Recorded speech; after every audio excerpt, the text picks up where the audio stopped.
So for this next project, it's all overlooking the golf course. We did a 2-tiered raised patio, and it was a little more traditional house, but they wanted a modern flair. Let me show you what we did. So we wanted the pergola to look a little more traditional. We went with the traditional columns, all white on the pergola, but we added the black louvers to give it a little pop.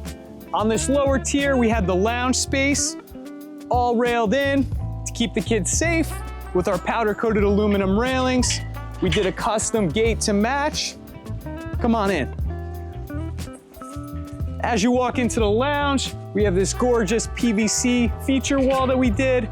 Plenty of space for a love seat, couch, and even a lounge chair. And let me show you up top in the dining space. Plenty of room in this spacious dining area. We have an 8-person table here with 36-inch grill, pop-out garbage, and our glass front refrigerator. And let me show you over here, the rail top bar of rail top bars. Check this thing out.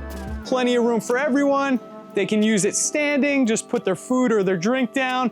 And when they want to pull the stools up, it's all overlooking the golf course view.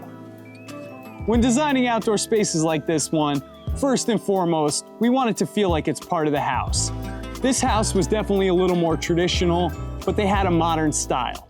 So we decided to add the pops of black to give it that modern twist. It was a delicate balance, but I feel like our team definitely nailed it. If you guys enjoyed this space, definitely watch our other videos. We got plenty more like this one. Give us a like, give us a follow. Until next time, I'll be here at the bar.